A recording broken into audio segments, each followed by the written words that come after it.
pessoal? Estão Sejam muito ouvindo? bem-vindos, muito bem-vindas ao nosso Clearcast, dessa vez aqui direto do Fórum ECBR.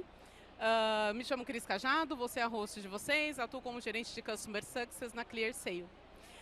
O nosso Clearcast, para quem não sabe, ele é gravado e sempre disponibilizado nas nossas redes sociais. Então, para quem tiver interesse, podem acessar depois a gravação, assim como a gente fez nos outros fóruns, no ECBR e no Febrabantec.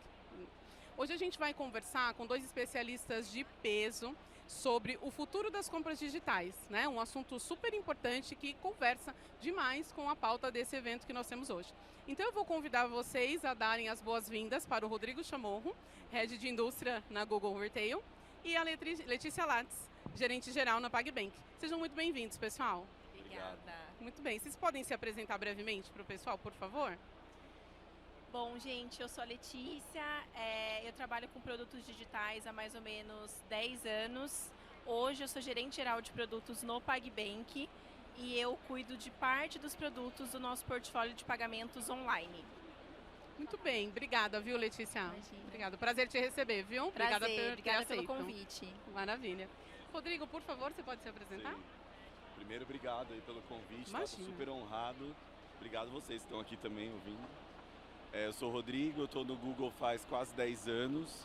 Hoje eu lidero o time de varejo no Google, que atende vários clientes do varejo, de vários segmentos.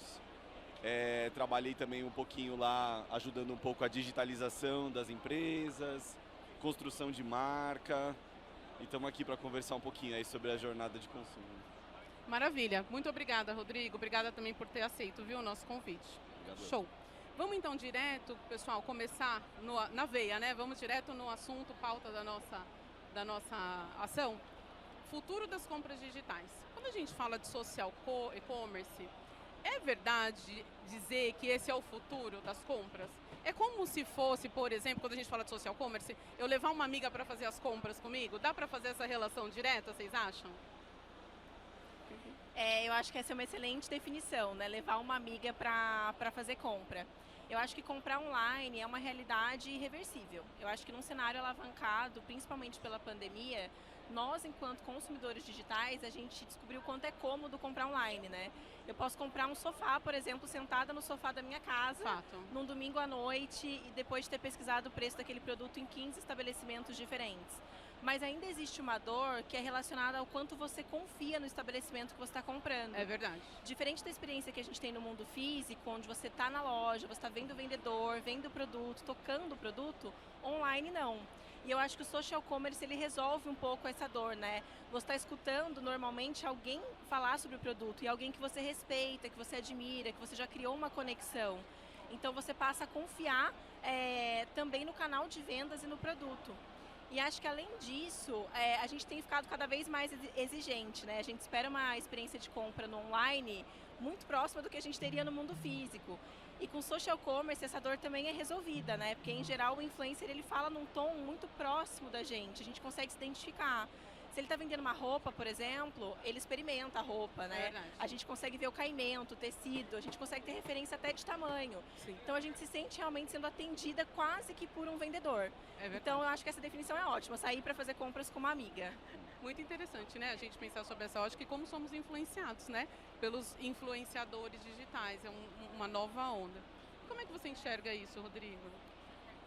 É uma parte importante da jornada, mas a jornada ela é bem complexa, né?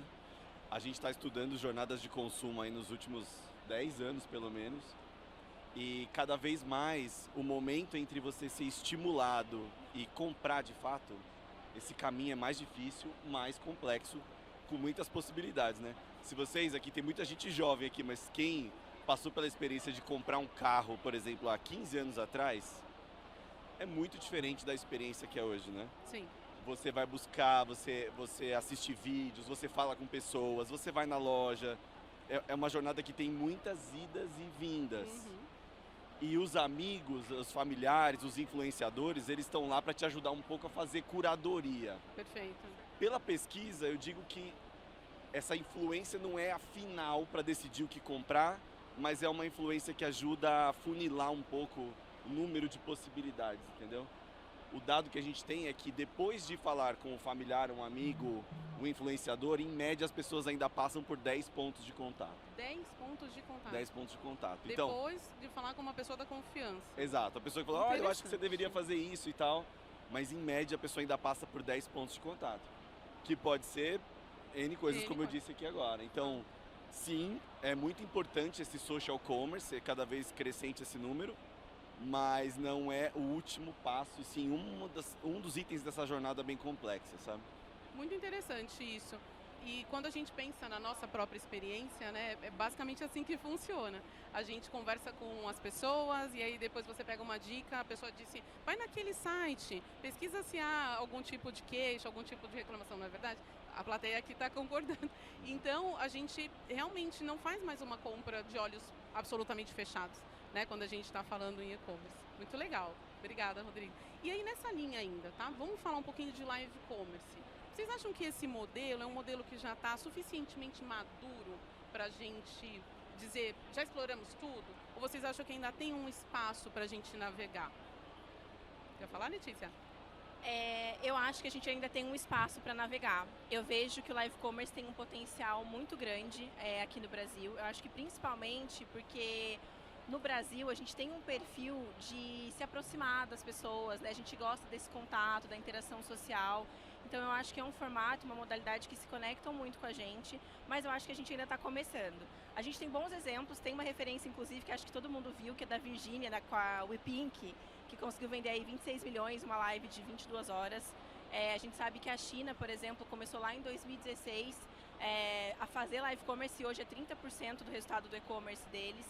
E existem pesquisas já indicando que no Brasil a gente deve crescer live commerce mais ou menos 26% ao ano, ao longo dos próximos anos, e encostar no e-commerce bem rápido. Então eu acho que é um mercado que tem muito potencial, mas que a gente ainda está caminhando. Um ponto que eu acho importante, que é um movimento que começou a acontecer nos últimos meses, é que com o TikTok, Kawaii e outras redes sociais, hoje a gente é influenciado por pessoas comuns. A gente não precisa mais de um grande influenciador, né, que tem milhões de seguidores, ou de uma mega produção. Então, qualquer um pode criar conteúdo e às vezes a gente até se identifica mais com o conteúdo de uma pessoa que se parece mais com a gente, né, que é mais normal. Né, Letícia? Exato. Então, eu acho que a gente cada vez mais vai ser influenciado e influenciar organicamente. Legal. O que eu acho que a gente ainda tem de desafio é nas próprias plataformas. Na China, por exemplo, quando a gente olha para live commerce, é realmente a junção do streaming com o e-commerce. Então, quando você está vendo uma live, você já tem um checkout 100% integrado, né, a live. Então, você está vendo, você já tem aquela ideia de comprar, a vontade de comprar, e o checkout, como está 100% integrado, ajuda muito na conversão. Aqui você assiste uma live, mas você ainda tem um processo de compra que não é integrado, né? A multicanalidade não é uma realidade. É um pouco moroso. Você sai da live, você vai ter que entrar em um site, ir para o processo de checkout, de finalização do carrinho. Quando não é mais caseiro, né? Quando você não está ali no Instagram, chamando a vendedora pelo direct e ela atendendo ali pela ordem que as mensagens chegaram. Então eu acho que a gente ainda tem um caminho para alavancar a plataforma, integrar melhor as soluções, mas eu vejo muito potencial no Brasil. Legal, bacana. E você, Rodrigão, como é que você enxerga? Eu concordo com a Letícia de que ainda está no campo da oportunidade, tá? Perfeito. Os primeiros projetos de live commerce que eu participei foram em 2018 aqui no Brasil, quando a gente ainda estava nessa época de grandes influencers fazendo grandes live streamings, né, com 500 mil pessoas, né? Eu lembro do show da Black Friday que eu participei em 2019. Então a gente estava falando de grandes influencers vendendo de tudo, né? E depois a gente foi para um segundo estágio, que é até de amadurecimento, que é mais nichado. Então a gente já vê beauty, por exemplo, já está um pouco mais evoluído, mas tem várias outras categorias que ainda precisam ganhar atração. O que eu acho também que acontece é que as marcas, elas ainda estão colocando o pé na água, assim, e tirando, sabe? Sentindo a temperatura, e né? para evoluir, Experimentando. exato, para evoluir precisa ser um pouco mais constante. Precisa ter um aprendizado ali, sabe? Test and learn, e fazendo, aprendendo, e vai lá e arruma. E isso eu não estou vendo ainda, né? A gente está tentando ajudar algumas marcas a terem um esforço, alguns negócios a terem um esforço mais linear ainda. Mas, olhando para a China, UK, né? A gente tem um caminho grande a seguir. Apesar de que pesquisa de e-marketer, tá? quase metade dos e-shoppers brasileiros dizem que já participaram de um live commerce. Olha só. É. Então a gente interessante. está falando que é bastante gente já. Só que precisa dessa continuidade e achar a forma correta, inclusive de como a transação ter menos fricção, né? Como a Letícia disse. Hoje no Google, por exemplo, a gente está trabalhando muito em formatos Tá. que acopla no live stream para ter o feed dos produtos e a pessoa conseguir clicar e comprar. Legal. E necessariamente não precisa ser uma live sua. Hoje, por exemplo, quando a gente transmite ali o Campeonato Paulista, Sim. alguma coisa live no YouTube, a marca consegue colocar o produto ali durante a live e ter essa compra. Então ela é menos social, mas é live stream transacional. Poxa, bacana, né? E no final do dia tem uma dose de customer experience aí para tornar a experiência fluida, né? Super. E aproveitar a temperatura, a tendência do consumidor para o consumo, né? Exato. Muito legal. Vamos falar um pouquinho agora sobre os comentários do Google, né? Eles são muito ricos, né? Muito valiosos quando a gente pensa em poder de influência e tomada de decisão. Como é que você enxerga isso, Rodrigo? Como é que você percebe essa influência dos comentários em relação à decisão de compra do consumidor? Sim. Gente, é super importante. Quem nunca, né, foi comprar alguma coisa ou foi numa determinada loja e não olhou antes lá Sim. as avaliações, é um comportamento totalmente estabelecido. É o novo não... boca a boca, dá pra dizer? Dá pra dizer. É. Tem muita confiança no que está ali, né? E a gente até anunciou agora, no meio de julho, bem recente, uma parceria com o Reclame Aqui. Então agora no Google Shopping, além de você ter os reviews que os usuários fazem na plataforma e no site dos varejistas, a própria ferramenta do Reclame Aqui vai estar embutida dentro do Google Shopping. E aí vai ter lá uma auditoria do Reclame Aqui, que vai dar aquela confiança de que o review é fidedigno e tem um instituto que as pessoas já confiam que está auditando aquilo ali, né? Quer dizer, tira a fricção do consumidor. Ele não precisa sair dali, lá no Reclame Aqui, fazer aquela pesquisa, né, Isso. que ele costuma fazer. Já, tô te entregando o dado. Exatamente. Legal. E tem um outro tipo de review que é menos explorado, que é o review no YouTube. Tá. Que aí não é o das estrelinhas, comentário rápido, a gente está falando de vídeos que são feitos usando o produto, né? Por consumidores reais ou mesmo pagos pelas marcas ou pessoas que são especialistas. Legal. E eu acho que os negócios ignoram um pouco esses reviews no YouTube, porque o YouTube é o segundo maior buscador, né? Depois do Google é o YouTube. Então pensem também no número de vezes que vocês foram até o YouTube para olhar um produto sendo usado mais no detalhe, e eu acho que aí tem uma oportunidade de explorar também. Legal, bacana. Muito legal, muito interessante. E Letícia, pensando em meios de pagamento, né? Como é que vocês enxergam essa tendência de novos meios de pagamento, né? Queria trazer um pouquinho a visão da PagBank sobre essa ótica. Claro. A gente tem lançado bastante coisa e tem muita inovação chegando, né? Até Pra para os citar meios alguns desculpa, exemplos. os meios de compra também estão mudando muito, né? Muito, Quando a muito. gente olha nos últimos 20 anos, como isso, né, tá diferente. Exato, exato. Aqui do lado de meio de pagamento, para citar alguns pontos, eu enxergo que cada vez mais a gente vai crescer o Payment as a Service. Então, que a gente não vai mais só processar uma transação de pagamento enquanto um adquirente, mas que a gente vai realmente ajudar o vendedor em toda a gestão desse ecossistema para que ele possa focar no core do negócio dele, né? Então a ideia é que cada vez mais a gente proveja soluções para que ele tenha maior gestão e algo mais fluido, né, do lado do negócio dele. Então split de pagamento, recorrência, checkouts white label, modulares, né? Então isso mais na parte de serviço. Mas falando mais de meio de pagamento, a gente recentemente lançou o Tap to Pay e o Tap on Phone, que eu acho que são dois muito interessantes de eu citar. Agora o celular do vendedor, ele vira uma maquininha, então ele não precisa mais de um dispositivo ou de uma maquininha para realizar uma venda, o celular Legal. dele vira uma maquininha. Uhum. Então ele consegue ali fazer uma venda, o cliente final encosta o cartão no celular do vendedor e o pagamento é processado. E o Tap on Phone é muito parecido, mas eu, enquanto compradora, tô no meu celular comprando alguma coisa Tá. e eu encosto o cartão no meu celular, então eu não preciso preencher meus dados no checkout, eu não Nada. tenho fricção, é um processo super seguro. Nossa. É, Isso é um e a- sonho. muito, muito legal, É. né? E acho que por último, mas não menos importante, eu queria citar um pouquinho do Pix, que acho que é muito próximo de todo mundo, é um produto que tem super adesão, todo mundo já usa, já conhece, já sabe a força que o Pix tem. Mas o destaque aqui é que ele ainda tem um roadmap evolutivo gigante. E as oportunidades estão só começando, né? A gente ouviu Sim. falar do Pix parcelado, Isso. então você vai conseguir fazer um Pix como você faria um parcelamento igual no cartão de crédito, você vai conseguir fazer um Pix aproximando, né, por aproximação e NFC. E acho que deixando a deixa para o Rodrigo, ontem saiu uma notícia, né, de que agora o Google Pay, a wallet do Google, vai ter aí Pix também.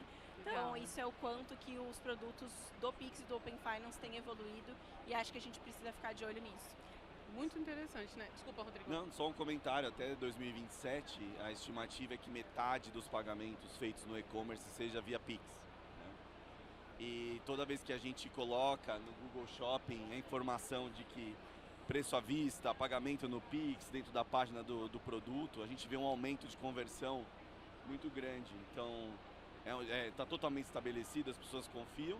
E a gente tem que lembrar, né, que o e-shopper é o usuário mais heavy, mais assíduo de meios de pagamento. Sim. O e-shopper tem o dobro de cartões do que um consumidor que não compra online. Ele paga mais a prazo, ele usa mais o Pix. Então é um assunto de extrema importância. É um cardápio, né, para ele escolher como ele prefere comprar. Eu queria conectar rapidamente com esse ponto que a Letícia trouxe, né, sobre a solução que o vendedor transforma o celular dele numa maquininha, né? Eu tive num varejista uns 2 meses atrás, em Goiás, e a gente pôde ver isso funcionando de perto. O consumidor, a loja é imensa, e aí o consumidor está vendo um objeto específico lá no cantinho da loja. Como que isso era no passado? Atravessa a loja, não é isso? Vai lá, né, conclui a transação, nananã, depois volta, vai no pacote, não sei o que, 5 dias, né, para finalizar. E hoje você está ali com o vendedor, já faz o seu pedido e aguarda o produto chegar na sua casa. Quer dizer, imagina o quanto que isso vai otimizar o processo, o quanto de conversão, né, que não vai trazer na medida em que esse meio for sendo adotado, claro, né? Enfim, muito legal, muito interessante. Pessoal, agora a gente vai falar sobre aquela lenda urbana, inteligência artificial, né? Será magia? Será feitiçaria? Não, é verdade, ela está aí, está estabelecida. Como é que vocês percebem que a inteligência artificial pode ajudar no processo de compra, no funil de vendas, né? Vocês acham que existem estratégias, existem maneiras da inteligência artificial colaborar? Ou vocês têm alguns vieses a respeito disso? Podem compartilhar com a gente, por favor? Bom, a inteligência artificial é a palavra da vez, realmente, né? É o buzzword. Mas eu acho que no e-commerce faz muito sentido, né? Tem várias oportunidades para a inteligência artificial. E eu acho que pensando em funil principalmente, com a IA você consegue fazer uma boa recomendação de produto para os seus clientes, com base no histórico de compra dele, no histórico de compra da sua base, ou até dos produtos mais vendidos, né, na sua loja. Então você consegue fazer algo extremamente personalizado para o cliente final. E além de ajudar você a converter a venda, você ajuda no aumento também do ticket médio, porque você consegue fazer cross-sell, upsell. Então imagina que alguém está comprando uma calça jeans e através da inteligência artificial ele percebe que normalmente quem compra aquela calça jeans compra também um cinto para combinar com aquela calça. Você já consegue ofertar isso no momento de finalização da compra. Perfeito. E aumentar o seu ticket médio além da conversão, sem você precisar fazer um trabalho manual em cima disso, né? Tem um outro conceito, que é o Segment to One, que é o que acontece no Netflix, por exemplo. Tá. Então, ele é super personalizado, é uma vitrine pra mim, né? Com base no que eu já assisti, Sim. no que eu gosto de assistir, que vai ser diferente do seu, do Rodrigo. Perfeito. Então, você consegue também gerar uma vitrine extremamente personalizada para o seu cliente final, que ajuda a reter ele e a também converter melhor. Ajuda também em recuperação de carrinho, acho que precificação. Sim. Hoje você não precisa mais olhar 15 sites diferentes para ver o preço que seu concorrente está praticando. Sim. A IA pode te entregar isso pronto e você garante que você está sempre competitivo, né? E andando junto ou melhor que a sua concorrência. E acho que assim, não menos importante, tem o ChatGPT que todo mundo já sabe usar e que acho que para o e-commerce, que para quem está começando, para o long tail, ele pode te ajudar a criar títulos melhores, que vão ajudar depois nas buscas em SEO. Ele pode te ajudar a descrever melhor os produtos, a criar, por exemplo, uma lista de perguntas frequentes. Ele pode te ajudar a responder avaliações de cliente de forma automática. Então, a gente não precisa ir muito longe para começar a aplicar a IA dentro do e-commerce. Você devia tentar o Gemini, é muito bom também. Anotada a dica. Bom, AI, né? Eu acho que cada 10 reuniões que a gente participa, 11 são sobre AI hoje em dia, né? Para falar um pouquinho sobre como está ajudando o varejo. A gente usa a inteligência artificial do Google para varejista desde 2017, tá? Antes a gente chamava isso de machine learning, né? Depois Sim. a gente começou a chamar de, para quem faz publicidade, de smart bidding, que era lance automático no leilão do Google. Então, de alguma forma, esses conceitos são bem aplicados Ok. há muito tempo. Só que hoje em dia, isso está mais disseminado por conta da gente ter acesso aos prompts e tal, poder ter as nossas próprias experiências com inteligência artificial, né? Perfeito. Mas como que a gente está usando principalmente? Número um, bem de encontro com o que a Letícia falou, para ajudar o site, o app do varejista a ter melhor capacidade de busca. Tá. Então a pessoa vai lá e digita o produto, a gente está usando tecnologia AI do Google para identificar o que a pessoa está pensando no que ela vai buscar. Porque Legal. você buscar um iPhone no site lá que você quer comprar, é simples, iPhone aparece.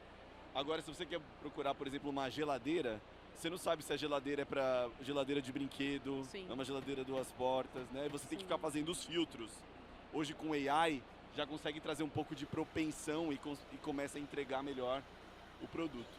Também a gente usa bastante para obter resultado de negócio. Então hoje a nossa solução, por exemplo, de publicidade, você fala para ela, você dá um prompt na ferramenta de publicidade. Você fala, olha, eu quero vender mais com maior rentabilidade ou estimular uma determinada categoria.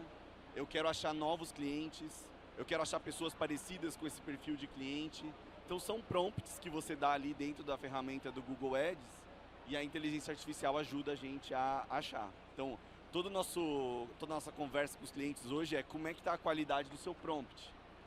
Então para a gente usar bem a inteligência artificial, a gente tem que pensar como eu estou estruturando meus objetivos de negócio, eu tenho que ter claro o que eu quero. Depois, quais são os dados que eu tenho à disposição para trazer para a conversa. Sim. Que quanto mais você tiver seus dados estruturados, melhor é o prompt que você dá. Perfeito. E terceiro, como você usa AI para escalar até a parte criativa e geração de assets, tanto de vídeo, display, texto. Então a gente pega hoje muitos varejistas que têm milhões de ofertas no Google Shopping, com fotos que não estão tão boas, uma descrição que não está tão completa. Sim. E a gente usa AI para completar essas coisas, né? Então tem um caminho aí, mas AI já está presente em todo o funil há algum tempo. Algum tempo para vocês. 2017, né? Você 2017. falou. Quase 10 anos. Né? Passa rápido. Passa rápido. Mas papo para uma outra live, né? Para uma outra sessão. Muito bom. Pessoal, vamos falar agora sobre uma outra tendência. Produtos second hand, segunda mão, né? Antigamente, para a gente acessar esse tipo de produto, você precisava buscar sites específicos, né? Enjoei, OLX, enfim. Hoje a gente já vê marketplaces especializados, inclusive, nesse tipo de produto. Como é que vocês veem essa tendência, né? Vocês acham que alguma coisa veio para ficar mesmo? Está conectado bastante à questão ESG também, né? Eu adoro o conceito e eu acho que quando a gente fala de segunda mão, a gente incentiva o reuso, Sim, a economia sim. e a gente também dá mais vida útil para as peças que a gente compra, né? Eu acho que quem nunca comprou uma peça e ela ficou encostada, ou porque a gente não conseguiu usar, ou porque a gente engordou, ou porque a gente emagreceu, ou porque não combinou. E aí o produto fica lá parado, sendo que você poderia fazer dinheiro com isso, né? Não deu certo para você, mas pode dar certo para outra pessoa. Então eu acho que a gente, para quem está vendendo, faz com que ele faça um dinheiro extra, mas para quem está comprando, ele também pode estar comprando uma boa peça economizando. Fato. E a gente está vendo isso muito ainda em artigo de luxo, né? Eu acho que a gente está começando ainda muito com artigo de luxo, porque é muito difícil você comprar uma peça dessa original. Isso não é acessível em geral, né? Uhum. E aí quando você compra de segunda mão, você tem um preço um pouco mais acessível e é uma peça com boa durabilidade. Sim. Então, a gente gera acessibilidade e eu acho que a gente também incentiva os microempreendedores. Uhum. Né? De repente, você não vai abrir uma Louis Vuitton, mas você pode abrir um brechó Sim. e vender uma Louis Vuitton no seu brechó, Claro, né? com uma boa Então, margem, acho que a gente inclusive, incentiva né? o comércio a girar como um todo, sabe? Legal. Pessoas comuns estão ganhando dinheiro com isso, microempreendedores também, e a gente, enquanto consumidor, tem mais acesso a peças Sim. que a gente não teria. Muito legal. Acho que eu adicionaria aqui que, talvez pelo aspecto do negócio, né? Hoje, o varejo oferece ofertas tão similares para as pessoas. Sim. Se você for procurar, às vezes, um produto, tá lá a mesma foto, com os mesmos Aham. preços, né? Tipo, tão difícil diferenciar né? Quem que leva essa minha compra, esse meu dinheiro, né? E, claro, tem o aspecto mais importante, que é a sustentabilidade e tudo mais, mas o mercado está olhando como uma oportunidade de negócio para conseguir Sim, diferenciação de marca, trabalhar isso a sério. claro. E eu acho até que está saindo um pouco de sites especializados em second hand e está entrando o second hand dentro de todos, mas também pela perspectiva geracional, tá? Sim, Que a gente vê nas gerações, né, Gen Z, nas Sim. pessoas de menos idade, que isso é uma coisa muito importante. É que é verdade. muito levado a sério da marca ter uma preocupação com isso, né? sim. Então tem cases maravilhosos, assim, e talvez o único ponto de preocupação aí é que existe uma desconfiança das pessoas com relação à qualidade. Uhum. Tipo, quem tá olhando se isso é verdadeiro, Sim. se isso, né, não precisa ser ajustado. Sim. Então tem cases muito bons, eu acho que eu citaria o da Patagônia, por exemplo, a Uhum. marca de roupa, Uhum. que eles recebem nas lojas, tem uma avaliação, eles reformam aquele produto Aham. e depois eles voltam pro mercado. Né? Olha só. E um case recente que eu tenho trabalhado aqui também de outros marketplaces, Amazon faz isso, por exemplo. Uhum. Então é bom a gente ficar de olho não só na perspectiva mais importante, que é a sustentabilidade, Sim. né? Mas também como isso é uma oportunidade pro negócio. Legal. E particularmente essa é uma pauta que me toca muito, né? Sou muito conectada a essas questões. E pensando nesse exemplo que você deu, a Patagônia é de produtos de inverno, né? Então você imagina um inverno brasileiro, inverno rigoroso de fato. A gente vai encontrar um período um pouco mais longo nas regiões do sul do país, né? Mas no geral, você não tem um inverno rigorosíssimo que você use muito a peça. Mas de repente você pode perder aquela peça por N razões, né? Não serve mais, enfim, você pode monetizar isso. Então eu acho muito interessante também, particularmente aqui falando. Pessoal, a conversa tá uma delícia, mas a gente tem que ir se encaminhando para o final. Então eu queria fechar com uma perguntinha. A gente falou sobre várias tendências aqui, né? Muitas. Eu queria entender do ponto de vista de vocês, qual vocês acham que é a principal tendência para o futuro das compras digitais? Bom, É difícil falar uma só, né? Eu acho que tem um conceito, que é o conceito de OMO, que é Online Merge to Offline, Sim. que é a fundição do online com offline, a ponto de você ter as duas experiências em um mesmo ambiente, né? Tem um supermercado na China, o Hema, por exemplo, que faz isso. Você vai até o supermercado, você está fisicamente no supermercado, mas toda a sua experiência de compra é online.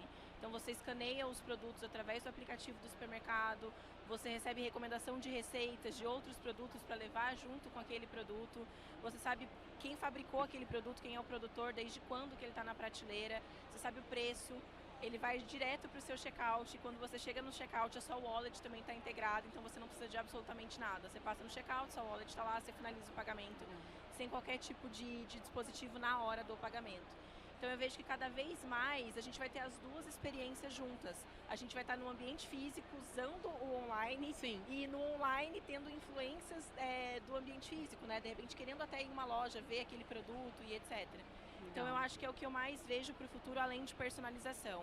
Da gente ter uma jornada de compra no e-commerce que é cada vez mais personalizada, individualizada Customizado. e pensando cada vez mais no cliente final. Legal, esse seu exemplo ele é tanto para quem vende quanto para quem compra. Exatamente. Né? Que Exatamente. a gente às vezes se coloca nesse local de eu sou o consumidor, mas né, estamos aqui como profissionais hoje também sob a ótica de quem está vendendo, né? Então a gente tem que pensar sobre todos os pontos de vista. Muito bem, obrigada, Letícia. Imagina. boa. Rodrigo? É boa pergunta, difícil, né? Tem muitas tendências.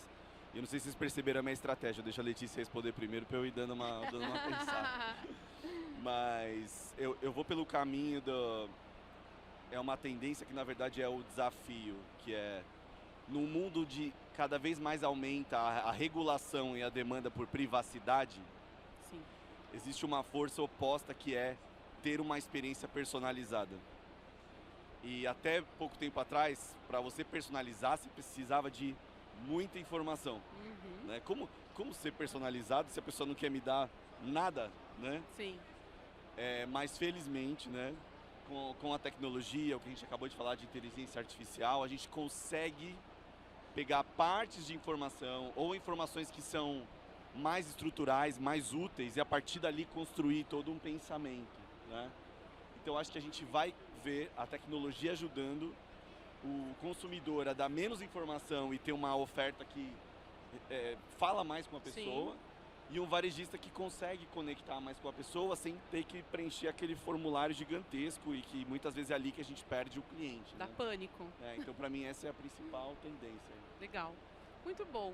Pessoal, muito obrigada a todos pela audiência, aos presentes, o pessoal que está online. Foi um prazer receber vocês aqui, Rodrigo e Letícia. Um prazer abrirmos, né, esse painel Ideas to Move. Nós temos outras agendas ao longo do evento, tem mais uma hoje, mais 2 amanhã. Fiquem super à vontade para acessar os nossos conteúdos no Clearcast e espero que tenha sido importante para que todos se nutram, né, e que a gente esteja um passo à frente nesse tema, tá bem? Muito obrigada a todos. Boa tarde, pessoal. Valeu, obrigado, Obrigada, gente. Letícia. Valeu, Obrigada, obrigada. Rodrigo.